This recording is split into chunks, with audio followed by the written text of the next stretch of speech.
Dot Topics da APDC. Conversas digitais sobre temas atuais da área tecnológica. Olá, bem-vindos a mais um Dot Topics, realizado em parceria com a Accenture. E continuamos ainda na identificação e a abordar aquilo que são as tendências identificadas no estudo da Accenture Technology Vision 2022. A terceira tendência que vai ser objeto deste podcast, não é? Que nós vamos falar neste podcast, tem a ver com o irreal, o Dream Real. Comigo tenho dois convidados, a Wanda Gonçalves, que é Cloud First Lead da Accenture Portugal, e o Pedro Andrade, Vice President da Inteligência Artificial e da Automation da Talkdesk. Muito obrigada a ambos por terem aceito este convite e pelo desafio também da Accenture à APDC para realizarmos esta reflexão daquilo que é as tendências tecnológicas identificadas neste vosso estudo. E se calhar começava por ti, Wanda, tentar pedir então que pudesses partilhar connosco o que é isto do Unreal, no sentido de qual é que é o contributo do irreal nesta revolução tecnológica. Bom, muito obrigada desde já por esta oportunidade de podermos partilhar esta tendência do estudo realizado pela Accenture. Nós estamos neste momento a viver uma fase onde é muito fácil criar e utilizar dados sintéticos que são incrivelmente realistas, e isto tem feito com que a dada altura já seja difícil conseguirmos fazer assim uma verdadeira distinção entre aquilo que é real e aquilo que não é real. E a Gartner prevê mesmo que em 2030 grande parte dos dados que vão ser usados nos modelos de inteligência artificial vão ser dados sintéticos e, portanto, isto é algo que veio para ficar. Neste momento temos sistemas como o Unreal Engine, que foi usado inicialmente mais para temas de jogos, a ser cada vez mais utilizado em contextos do nosso dia-a-dia, porque permite proporcionar experiências 3D que são imersivas, super realistas e que estão a ser cada vez mais adaptados ao mundo dos negócios. Há alguns exemplos, nomeadamente, por exemplo, na indústria automóvel, que têm vindo a fazer experiências de utilização destas tecnologias, quer ao nível do desenvolvimento das viaturas, quer ao nível das ferramentas de marketing e vendas, que permitem criar experiências muito mais imersivas e muito mais personalizadas para os clientes, o que é uma diferenciação. É da democratização que tem vindo a ser feita da utilização da inteligência artificial e os dados cada vez mais realistas tem permitido também ter aqui evolução ao nível da interação, que é mais humana, cada vez mais próxima. Todos nós temos aquelas experiências de interagir com máquinas que percebemos que são máquinas, e isto tem vindo a melhorar muito, não é? Tem havido uma evolução. Há inclusive alguns exemplos de aplicação ao mundo nos negócios muito interessantes. Temos, por exemplo, a Hour One, que desenvolveu figuras sintéticas que se baseiam em características de pessoas reais, e com isto é possível fazer vídeos muito reais em termos de contexto, de mensagem a passar, que têm informação de que são produzidos de forma artificial, mas que permite evitar horas e horas de atores, por exemplo, e de forma muito realista. E temos outro exemplo, na mesma linha, da Soul Machines, que criou pessoas sintéticas que permitem fazer interação com clientes em termos de atendimento para falar de temas para os quais, por vezes, as pessoas se sentem constrangidas a falar com outro humano e, portanto, são exemplos de como isto se pode aplicar ao nosso dia-a-dia. Eu estava a ouvir, Wanda, e tenho que fazer a pergunta para quem nos está a ouvir. O que é isso das pessoas sintéticas? Só para ajudar a perceber, antes de passar aqui a palavra, o que é isto? É uma pessoa irreal? Estamos a falar de avatares, portanto, Exato. De personagens que simulam pessoas reais, com características muito próximas daquilo que é um humano e que permite tornar esta interação muito mais humana e muito mais próxima do que era no início, quando começámos a desenvolver estas tecnologias. Claro. Não, obrigada, porque eu estava a ouvir e estava a pensar, bem, os nossos ouvintes nem todos podem estar tão familiarizados, não é? Nós há 2 anos trouxemos uma discussão dos influenciadores digitais justamente com essas pessoas sintéticas, mas nunca utilizámos essa gíria, por assim dizer, e portanto achei que era aqui importante explicar um pouco. E passando aqui para o Pedro, estava aqui a pensar o que é que isto significa, este mundo artificial, virtual, sintético, na experiência do atendimento ao cliente. Bem, antes, primeiro, muito obrigado também pela oportunidade. E este é um tema que nós, ao nível da Talkdesk, temos trabalhado com aqueles clientes que estão mais na linha da frente da adoção destes tipos de tecnologias. E vamos olhar o caso concreto que a Wanda estava aqui a dizer, da utilização deste unreal, do irreal, que não deixa por si de ser algo bastante presente hoje em dia já em algumas destas marcas, que hoje já utilizam este tipo de ambientes, os ambientes que não são reais, não são físicos, existem, por exemplo, no metaverso, onde como marcas como, por exemplo, como a Gucci, como a Nike, já desenvolveram os seus espaços, inclusive os seus produtos que não têm uma presença física, são produtos apenas, que existem apenas no contexto virtual, do unreal, do irreal.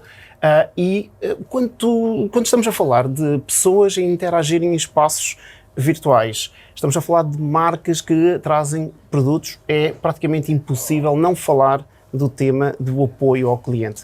É uma oportunidade onde as empresas que prestam este tipo de serviços e que estão a posicionar-se hoje então neste novo canal, e é assim que nós vemos isto do ponto de vista do contact center, é um canal adicional onde é possível empresas prestarem serviços a consumidores, e onde existe consumidores existe então esta oportunidade para trazerem aqui as várias ferramentas de apoio a este tipo de clientes neste mundo.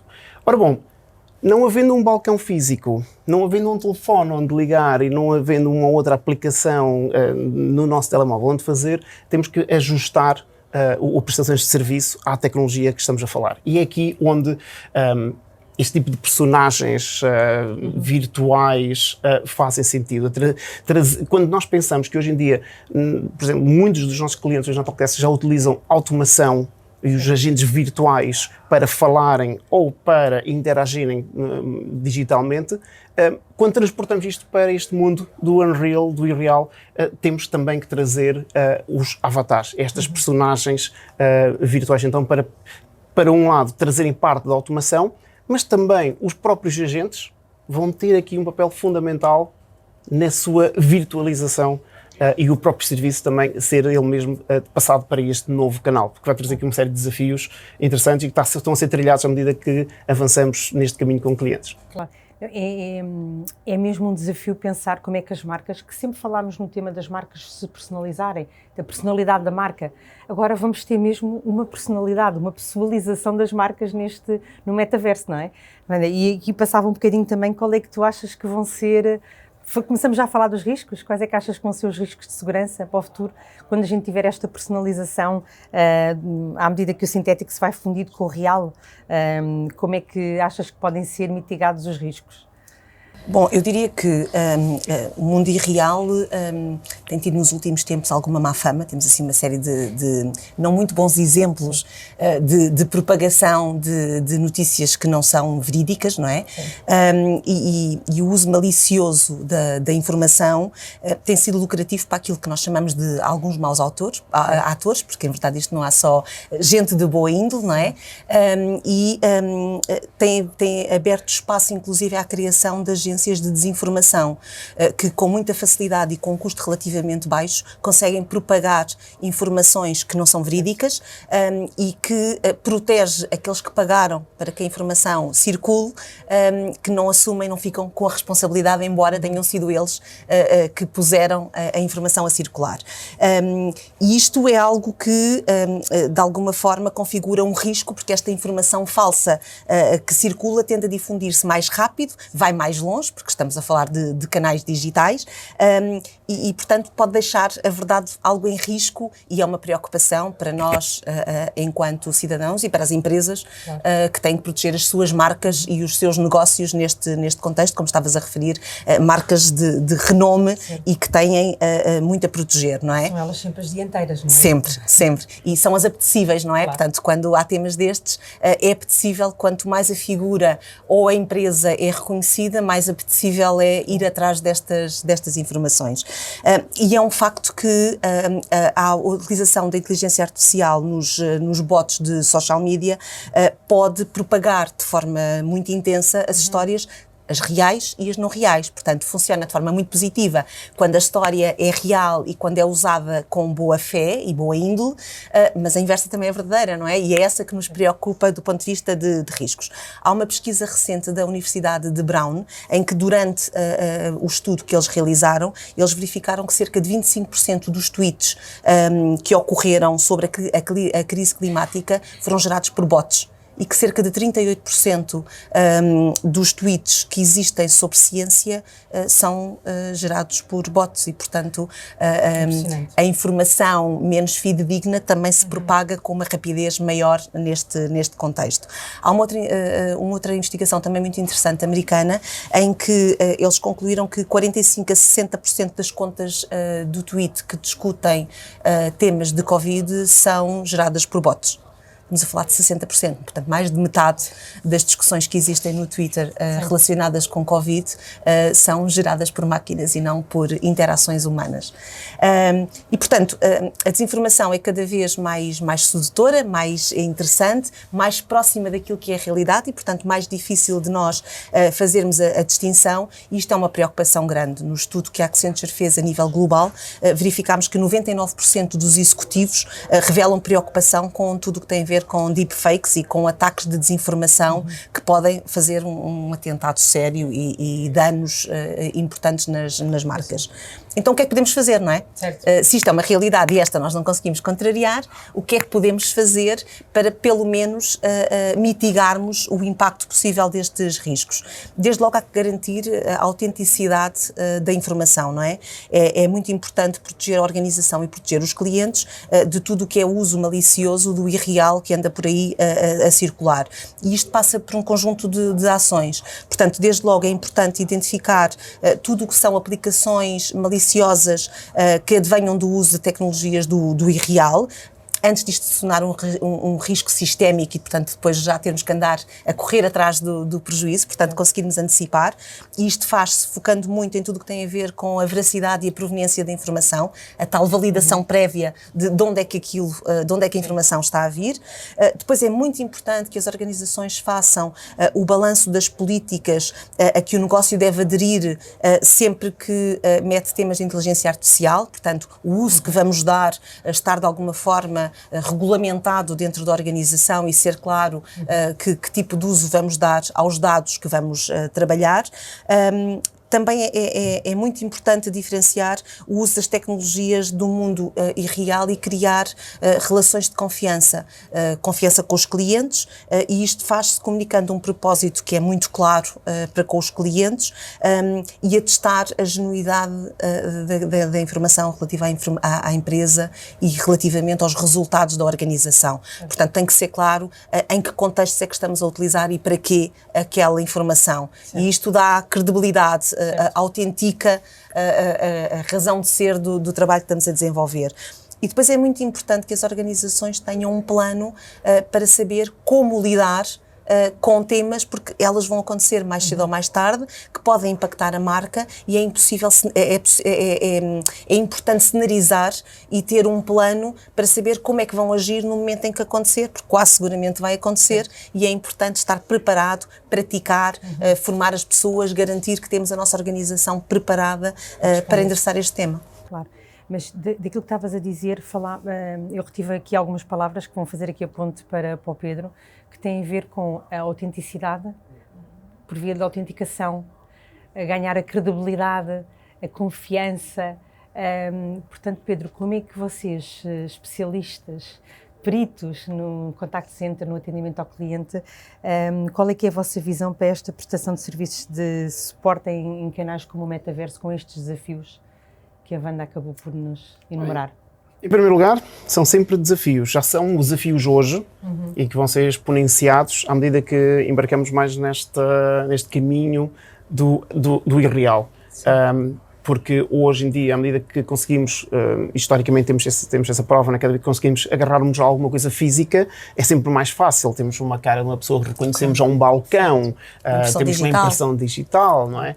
Agora, à medida que embarcamos em algo que não tem nada de físico, crescem aqui desafios grandes quando queremos fazer este tipo de garantia, tempo de autenticidade. Agora, do ponto de vista de visão, devo também dizer que, apesar deste tipo de tecnologias, nomeadamente as tecnologias que nos transportam para o metaverso, para um espaço do irreal, já existam há bastante tempo, cerca de quase 20 anos que existe este conceito. A verdade é que tudo isto aconteceu disparou ali quando o Facebook, em outubro do ano passado, anunciou a sua mudança do nome, dando uma noção clara da aposta. Ora bom, a verdade é que também ainda estamos muito na infância destes canais. Agora, em relação à pergunta, do ponto de vista de visão, o que eu costumo dizer é, está muita matéria em mudança e nós não vamos conseguir dizer que é assim. Vai ser daqui a X tempo, vai ser assim que se vai fazer. Agora, há coisas que nós conseguimos já antecipar. Nomeadamente, aponta ali para a questão da segurança, é aplicar e ampliar aquilo que hoje em dia já é feito. Por exemplo, nós hoje em dia, muitas das autenticações que estamos a usar os nossos clientes nos contact centers já utilizam uma autenticação biométrica para evitar aquela questão da autenticação que existia nos contact centers da geração anterior, que era, bastava perguntar o nome, os últimos dígitos do número do contribuinte e tínhamos acesso a uma série de informação. E aliás, ainda que clientes que ainda correm esses contact centers da geração anterior, ainda correm muito risco daquilo que é chamado engenharia social, em que não é muito difícil alguém fazer-se passar por outra pessoa obtendo estes dados. Se transportarmos isto para esta de outra dimensão, em que todo o cenário, todo o espaço é irreal, então as coisas complicam-se mais.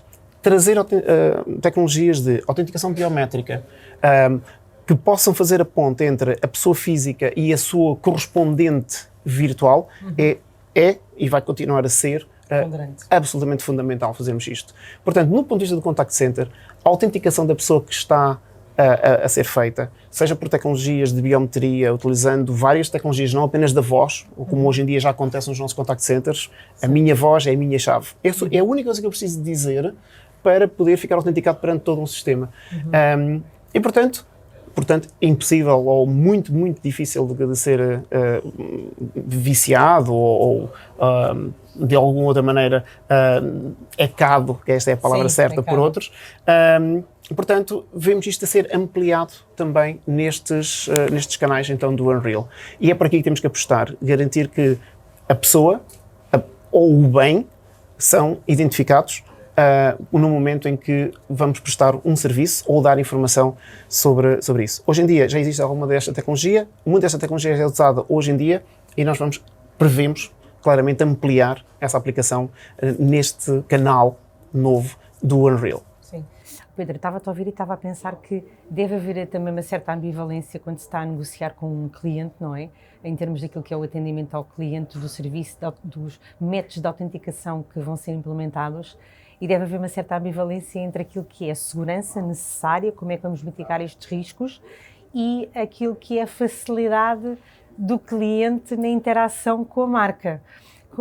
Eu sei que partilha um pouco para quem nos está a ouvir, principalmente para as empresas que possam estar também aqui a meio da ponte, não é? Sim.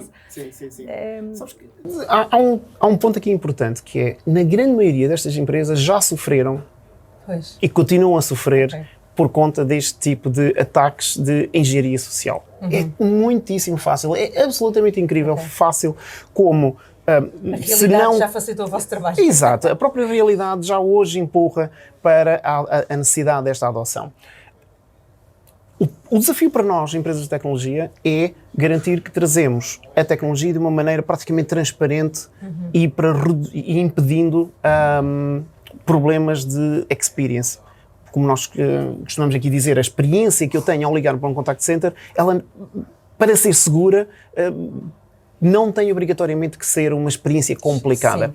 E dando outra vez o caso da autenticação por voz, da autenticação biométrica, em vez de perdermos, e isto é a realidade, mais ou menos 1 minuto e 5 segundos a autenticar uma pessoa perguntando estes dados todos, desde a morada, contribuinte, que é irritante muitas vezes para o cliente que só quer fazer uma questão, ter uma resposta simples, mas tenho que passar por aquele processo de autenticação que tem os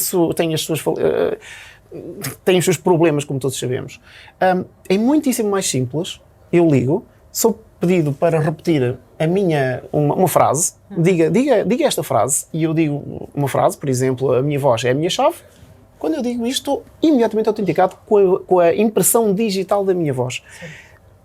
muitíssimo difícil de replicar. Não vamos dizer que seguro, absolutamente não é, mas é muitíssimo mais difícil, complica muito, se quem quiser fazer passar. E do ponto de vista de experiência, repara, foi muitíssimo fácil. Eu não tive que perder tempo, eu apenas disse essa frase e quando chego ao agente para me atender, já sabe, ele já me vai dizer: bom dia Pedro, em que posso ajudá-lo? Vejo que teve esta situação recentemente, o problema ainda se mantém e é por causa disso que me está a ligar. E portanto esta é uma experiência que nós queremos trazer. A segurança aliada então a uma boa experiência de utilização. Sim. E eu acho que de facto é isso que estas tecnologias novas proporcionam, permitem-nos criar experiências muito mais interessantes, muito mais imersivas e muito mais adaptadas ao cliente do que as tecnologias anteriores permitiam e, portanto, encontrando a forma de tornar segura a validação do cliente, podemos ter aqui uma oportunidade para ir muito mais além daquilo que é a experiência que proporcionamos aos clientes, que é aquilo que todas as empresas procuram quando se fala de clientes. Mas nós agora só estamos a falar da perspectiva do cliente, não é? Ou seja, da autenticação do cliente perante a marca e o inverso, a autenticação da marca perante o cliente. Como é que nós podemos ter a certeza, isto só para falar aqui um bocado em cenários de riscos, não é? Porque, na verdade, também as próprias marcas, e como o Pedro dizia há bocadinho, são hackeadas, não é? E muitas vezes o próprio cliente também pode ter dúvidas se está a interagir com a marca certa. E agora, noutra perspectiva completamente distinta, que é também pode ter falta de confiança nas interações com a inteligência artificial e com aquilo que são os fundamentos subjacentes à proposta de interação que está a ter. Wanda, como é que vocês estão a endereçar o tema?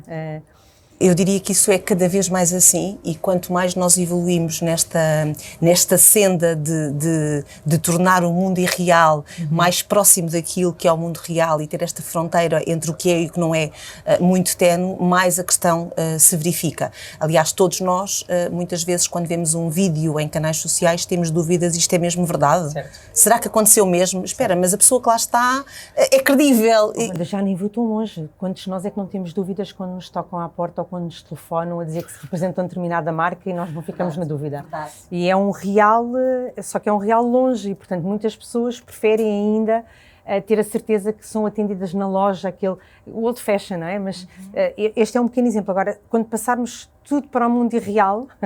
Verdade. E daquele site que tem aquelas promoções a preços fantásticos. Exato. Que nós não sabemos quanto daquilo não é apenas para apanhar os nossos dados. E sobretudo quando é a empresa a procurar-nos a nós, porque quando nós procuramos, nós encontramos formas de validar. Quando somos solicitados, a desconfiança é muito maior, não é? No estudo que a Accenture fez a nível global, 65% das pessoas inquiridas dizem que não têm a certeza, têm pouca ou nenhuma convicção de que conseguem distinguir conteúdos reais de conteúdos sintéticos, o que eu acho que é um número suficientemente forte para nos fazer pensar sobre o tema. E apenas 7% dos inquiridos disseram que se sentiam muito confiantes em conseguir identificar os conteúdos sintéticos. Sentem-se confiantes, nem sequer sabemos se identificam ou não, não é? Portanto, é a confiança que as pessoas têm face ao tema, não é?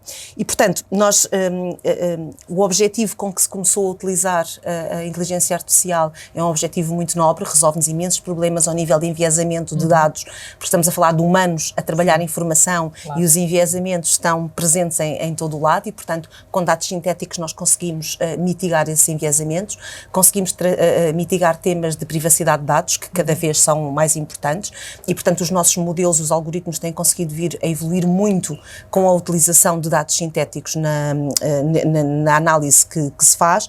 Agora, há sempre o risco de haver maus autores envolvidos aqui em toda esta equação e fazer um uso indevido daquilo que é a informação. E daí nós dizemos, voltamos ao tema da autenticidade, que é a bússola, a nossa estrela do norte, para garantir que sabemos para onde estamos a conduzir o uso da inteligência artificial de forma genuína em todas as indústrias, em qualquer caso de uso ao longo do tempo. A autenticidade é de facto aquilo que deve ser a nossa estrela do norte. E isto, na nossa opinião, deve obedecer a 4 grandes princípios base que têm a ver com a proveniência, portanto é fundamental saber qual é a história. Portanto, de onde é que vem isto. O tema da política, portanto, que restrições é que temos? Há muitos temas de privacidade, de dados e afins que têm que ser salvaguardados. O tema das pessoas, portanto, de quem é a responsabilidade, e o tema do propósito, o que é que se está a tentar fazer ao utilizar esta informação. E, portanto, se nós observarmos estes 4 princípios básicos, diria que isto permite as empresas terem um bocadinho mais de confiança na utilização que estão a fazer da informação e os outros confiarem na informação que estão a receber porque têm estes princípios básicos salvaguardados. E isto vai permitir uma participação maior e um sucesso maior da utilização do mundo irreal, acreditamos nós, e portanto acreditamos que isto é muito importante. Há um dado relevante que vem deste estudo que eu estava a referir, em que 96% dos executivos a nível global concordam que as suas organizações estão comprometidas em autenticar a origem dos seus dados e com o uso genuíno da inteligência artificial. E eu acho que isto é um excelente sinal, não é? Sim, é. Portanto, ter os executivos a nível global alinhados com esta preocupação, comprometidos em salvaguardar isto, eu diria que é um princípio fundamental de uma jornada que ainda tem muito para percorrer, mas é um bom princípio. Sim, é de certeza. Até porque esses 4 princípios que estavas a referir acabam por delimitar e depois com uma camada de boa comunicação quer interna, quer externa, não só interna, justamente para perceber a questão do propósito, da responsabilidade e tudo mais, mas também externa para estabelecer a confiança com os clientes. Portanto, isto leva-me aqui a uma dúvida que é como é que a Talkdesk, não é, Pedro? Como é que a inteligência artificial e o metaverso podem melhorar o trabalho dos vossos agentes, ou dos agentes em geral, não é dos vossos, é dos agentes em geral, dos contact centers, quer em termos de produtividade, quer em termos de eficiência, mas também da sua própria experiência, não é? Porque é interessante também avaliarmos que a vossa missão não é só no contexto daquilo que é o aumento da produtividade do cliente que vos contacta, mas também de trabalhar a experiência do agente do contact center.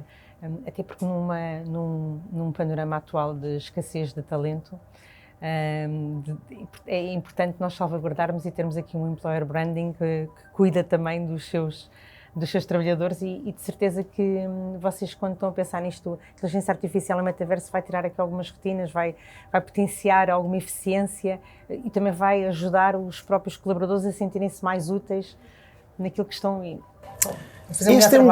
Esse é um ponto fundamental no nosso trabalho. Nós, quando entregamos uma solução de contact center a uma empresa, temos estas 2 vertentes.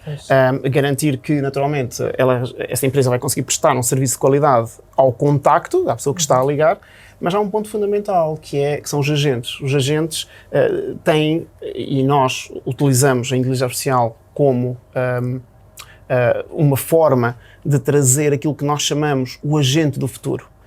Porquê? Porque consideramos também que o agente tem uma responsabilidade grande no atendimento, mas há um ponto também importante para a empresa, que é garantir que estes agentes, que são hoje uma fonte também do seu custo de gestão de um contact center, que primeiro que eles conseguem resolver alguns dos problemas que hoje em dia têm, nomeadamente a retenção desse agente, naturalmente evitar a rotatividade, mas também garantir que o tempo que demora até termos um agente preparado para começar a responder às perguntas é mais curto. Então há aqui este duplo fator na perspectiva do agente. Então, a maneira como utilizamos a inteligência artificial para ajudar o agente é como, eu costumo usar esta expressão, é como se nós dessemos superpoderes ao agente. É aquilo que vai permitir ao agente receber a chamada, saber que, ou o contacto, qualquer seja o canal, saber com quem é que está a falar imediatamente, porque a pessoa está pré-autenticada antes de o contacto chegar ao agente, e depois, num segundo, conseguir responder à pergunta que foi feita. Evita-se muito aquele tipo de tema de, por favor, aguarde, a sua chamada é muito importante para nós. Passa ao outro que depois pergunta outra vez a mesma coisa. Exatamente, explicar a contextualização total dos temas. Exatamente. E por isso é que nós aqui na Talkdesk acreditamos que a inteligência artificial tem como um dos efeitos, um dos vetores da aplicação da inteligência artificial é aquilo que nós chamamos aumentar a experiência do agente, ok? E trazendo respostas, sugestões, para resolução do problema imediatamente. Nós vamos acreditamos sempre que vamos precisar sempre de humanos num conjunto de ações no apoio ao cliente. Agora, vamos conseguir, de facto, trazer esta automatização, este apoio que está a apoiar em todos os instantes, a entender a conversa, entender o contexto da conversa, providenciando respostas ou sugestões de resolução. Para quê? Para que tenhamos aqui um tempo de resolução mais curto, que é aquilo que o contacto quer, e que esteja mais certo. Quantas vezes já tivemos que ligar 2 ou 3 vezes por causa da mesma coisa, simplesmente porque a resposta que nos foi dada não é a correta. Certo. Portanto, tendo alguém que está a fazer aquele trabalho de ir consultar por trás, verificar o contexto, verificar o histórico, partindo do princípio que a pessoa já está autenticada e identificada corretamente, torna o trabalho do agente muito mais estimulante. Claro. E este é um ponto importante, a pessoa não tem, do ponto de vista de estímulo do seu trabalho, fica muito mais interessante. É como estarmos a jogar um videojogo, em que o trabalho tem uma importância tem um efeito mais interessante na vida do agente. Depois há um outro vetor, que é a resolução daquele problema, que é termos um agente de frente ao computador e ao telefone a atender sessões que normalmente têm numa parte considerável do seu tempo, são repetitivas. Nós trazemos a inteligência artificial também para resolver este tipo de problemas que são mais frequentes e que são mais comuns no atendimento direto em self-service, ou seja, ter o contacto diretamente a resolver o seu próprio problema, interagindo com um destes avatares ou interagindo com uma destas realidades automatizadas, mas podendo passar essa informação sempre depois para um agente, sempre que o contexto da conversa complica um bocadinho. Sim. E vai fazer com que tenhamos o agente muito mais focado naquilo que é cognitivamente mais estimulante. Certo. E fazendo com que aquelas perguntas repetitivas possam ser resolvidas, primeiro, mais rápido e de forma mais simples, e guardando aquelas mais complexas para o agente, então aumentando aqui então realmente o cognitivo, a satisfação. Claro. E num terceiro vetor, temos ainda a capacidade que aquilo que eu chamei dos agentes do futuro, que temos clientes hoje já a fazer isto, que parte do tempo do agente é feito a treinar estas máquinas. Portanto, os agentes estão a usar o seu contexto de negócio, que melhor que ninguém, melhor que qualquer cientista de dados, conhece a realidade do negócio, e estão a aplicar esse tempo a treinar estas máquinas. Estas máquinas vão ser capazes então de resolver estes problemas diretamente com o contacto. Os casos são suficientemente possíveis de ser realizados então pelas máquinas, ou ajudar outros colegas agentes a resolver mais facilmente. Então, no final aqui desta história, nós temos os agentes do futuro capazes de fazer treinos de machine learning, que acaba por trazer aqui uma nova variante do agente. Não é mais aquele agente típico que entra àquela hora, sai 8 horas depois de ter entendido centenas de chamadas repetitivas e quase iguais, e passa realmente a ter uma importância fundamental.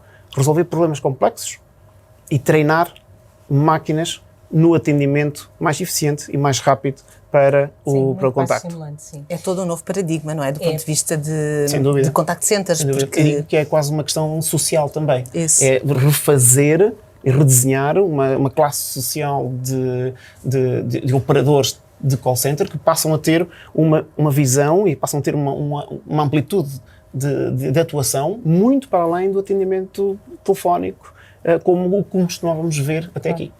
E eu se calhar gostava de terminar com o tema dos ambientes imersivos, porque estamos já aqui a falar de inteligência artificial e do metaverso, mas navegar um bocadinho naquilo que é o futuro dos ambientes imersivos primeiro aqui no caso concreto do Pedro, depois já dava aí a oportunidade à Wanda, dos contact centers, porque há bocadinho quando falavas no tema do atendimento também poder ser desenvolvido num ambiente imersivo, no Unreal, é possível que a marca, na sua personalização, também assuma uma imagem, uma voz, uma forma diferenciada consoante está a falar com o Pedro ou com a Wanda ou com a Sandra? É possível? O que é que vocês... Qual é os sonhos ou o que é que vocês andam a magicar naquilo que é os desafios que são lançados pelos vossos clientes também, não é? Sim. Nós, a esse nível, temos, naturalmente, temos ideias para a frente, mas principalmente estamos a tentar acompanhar as evoluções, à medida que toda esta matéria do metaverso, do Unreal se moldam, nós estamos a ajustar também. Temos esta flexibilidade de conseguirmos ir ajustando, não fazemos tanto um plano a 10 anos e depois vamos ver, porque realmente esta matéria está toda a ser moldada agora. Agora, sabendo de nós, e temos nós este conhecimento destas marcas, como referimos há bocadinho, já a posicionarem-se e a colocarem os seus produtos nestes ambientes virtuais. Inclusive, a Forever 21 tem um catálogo online que está a transportar agora para o real. Quer dizer, estamos a fazer já ao contrário. Exatamente, podemos fazer o teste de aceitação do mercado, receptividade online. Porque possível tecnicamente não é? Agora é tudo, até onde é que os nossos marketeers irão do ponto de vista de concepção daquilo que é para eles a melhor experiência ao cliente, porque do ponto de vista tecnológico possível é. Certo. Claro, sem dúvida. E se pensarmos que o que tem funcionado até aqui no real, terá que de alguma maneira ser transportado com os respectivos ajustes para o irreal, nós temos que pensar que a automatização destes contactos tem que continuar a acontecer. Todos aqueles treinos que os agentes do futuro estão agora a providenciar a estas máquinas serão utilizados por estas máquinas para prestar um serviço imersivo de apoio. Vejo perfeitamente a possibilidade de, numa destes shopping centers virtuais, onde existem várias lojas, podermos prestar um serviço ou fazer uma pergunta e resolver um problema sobre um bem que pode ser físico ou pode ser virtual, a um avatar que vai tentar responder e resolver o meu problema dentro do seu conhecimento sobre o tema. E também acredito que os humanos, no seu contact center, terão uma representação neste meio da sua própria, não do agente neste caso, mas na verdade da marca.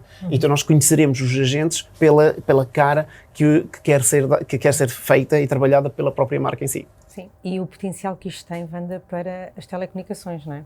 Bem, isso é fundamental. Sem uma boa rede de telecomunicações, nada disto existe. Mas eu até estava a falar na perspectiva do contact center, do atendimento, não é? Porque uma grande parte dos problemas de dúvidas que as pessoas têm é de funcionamento, às vezes, dos aparelhos, de quebras técnicas. Aí já não é tanto realidade aumentada, eu sei que a realidade não é tanto realidade virtual, é mais realidade aumentada, o inverso, mas é um potencial também com os mesmos equipamentos que nos dão acesso à realidade virtual e que podemos ter ali a realidade aumentada, conseguirmos até ter instruções de real time com um agente do futuro de como é que a gente vai resolver o nosso problema, não é? Sim, do ponto de vista técnico, de facto, isto é todo um novo mundo e, como digo, depende agora da capacidade imaginativa para podermos aplicar a casos práticos do nosso dia-a-dia, não é? Desde logo temas como a formação, o contexto imersivo para a formação tem um potencial enorme. Se pensarmos que em tempo de pandemia houve uma série de